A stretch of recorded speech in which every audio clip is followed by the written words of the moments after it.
Veríssimo nasceu em Cruz Alta, Rio Grande do Sul, em 1905 e faleceu em Porto Alegre em 1975.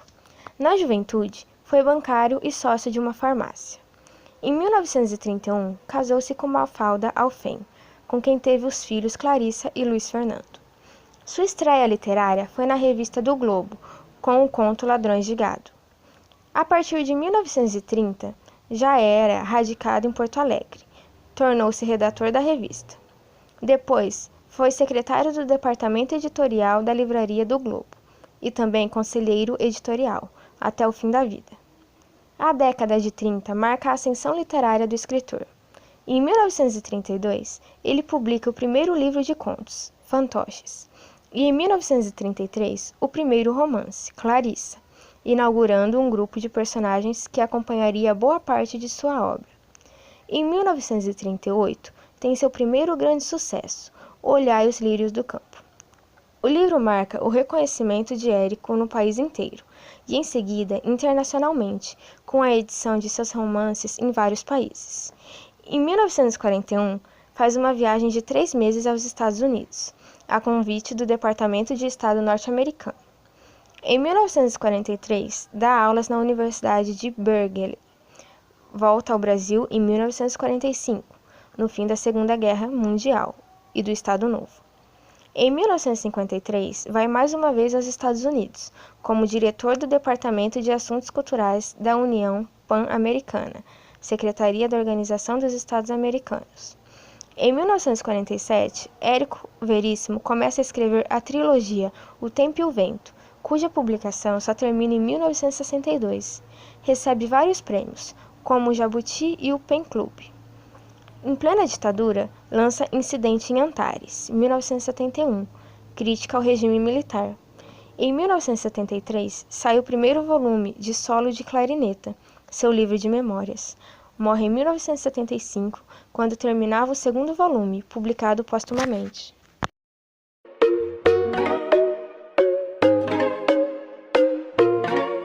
Galera do YouTube, eu sou a Beatriz e eu sou a Letícia. E hoje a gente vai falar sobre a segunda fase do modernismo no Brasil. Primeiro eu vou falar sobre o contexto histórico daquela época.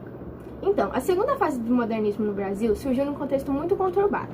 Após a crise de 1929 em Nova York, estava tendo uma depressão econômica e muitos países estavam mergulhados numa crise política, social e econômica.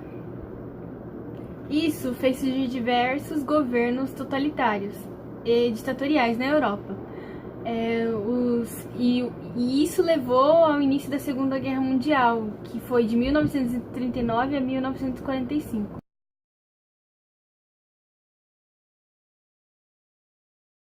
A gente vai falar um pouquinho sobre as características da segunda fase do modernismo. Uma delas é a influência do realismo e romantismo. Também tem o nacionalismo, o universalismo, o regionalismo. Também a realidade social, cultural e econômica. A valorização da cultura brasileira. E também a influência da psicanálise de Freud. A temática cotidiana e a linguagem coloquial. E por último, o uso de versos livres e brancos.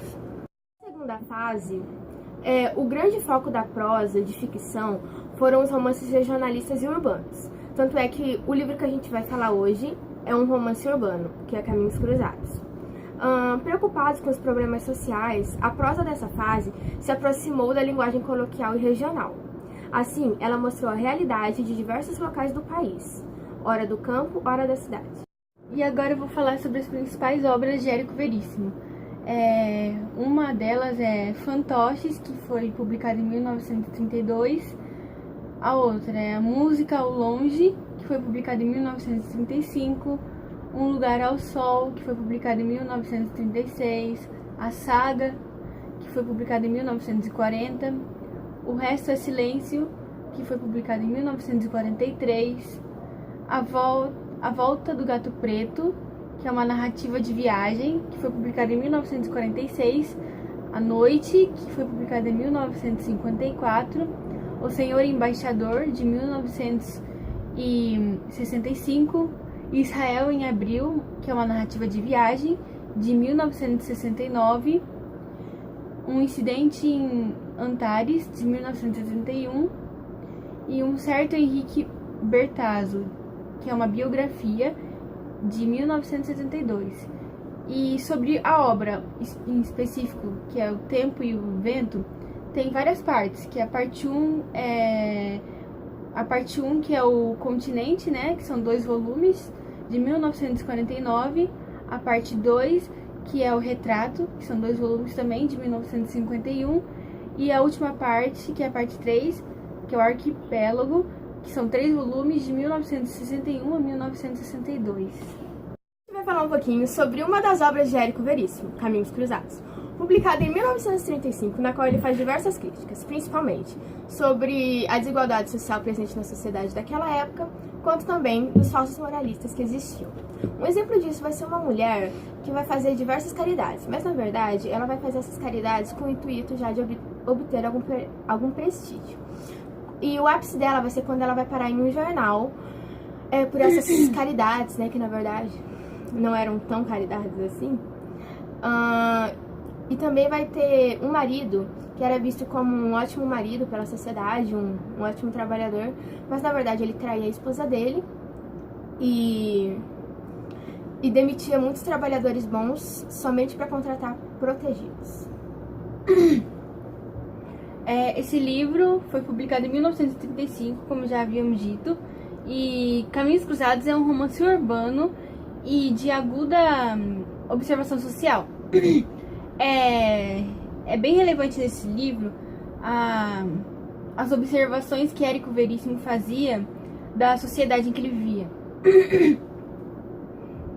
E o cenário dessa obra é Porto Alegre. A história só acontece em Porto Alegre, porque naquela época Porto Alegre estava em ascensão. E lá em Porto Alegre, ele falava sobre as modernizações e também as misérias. Ao mesmo tempo ele falava essas duas coisas, porque ele retratava as famílias ricas e as famílias pobres. E também ele falava da afluência e desencanto, né, das riquezas e das pobrezas. Ele mostrava essa diferença drástica. E o texto de Érico Veríssimo chocou os leitores de sua época pelas exposições realistas, né, do descompasso brasileiro entre as diversas camadas sociais. Ou seja, Érico Veríssimo ele não idealizava nada, ele não omitia nada, ele falava, ele escrevia no seu livro o que ele via mesmo, de verdade. Ele retratava a realidade da época. No caso, a realidade era somente coisas ruins, imorais, desigualdade social extrema, né? Só coisas ruins. E dá pra perceber que isso acontece até hoje, então isso é uma reverberação, né, dessa narrativa de Érico Veríssimo. Isso é uma grande preocupação, porque essa história foi escrita há muitos anos atrás, e acontece até hoje, esses problemas que ele relatou no seu livro. E ele, na sua obra, ele utiliza técnicas de intrigas entrelaçadas, né? Ou seja, ele falava dos entrelaços de diversos personagens, e na sua obra tá ausente a figura do protagonista, não tem protagonista, então ele não narra acontecimentos de vulto, ele narra a história de várias pessoas, vários personagens. E o autor, né, Érico, ele expõe o nervo da fragilidade humana num painel vivo e eletrizante de um tempo e de um país de transformação. Então a sua obra é muito boa por conta disso. Ele mostra a fragilidade humana e tudo de ruim que acontece. Então, gente, é isso. Espero que vocês tenham gostado da nossa apresentação aqui, né? Se vocês gostaram, deixem um like aqui embaixo, ativem o sininho, se inscrevam no canal e compartilhem com os amigos, né? Né, Letícia? É isso aí. Tchau, tchau, gente. Bye.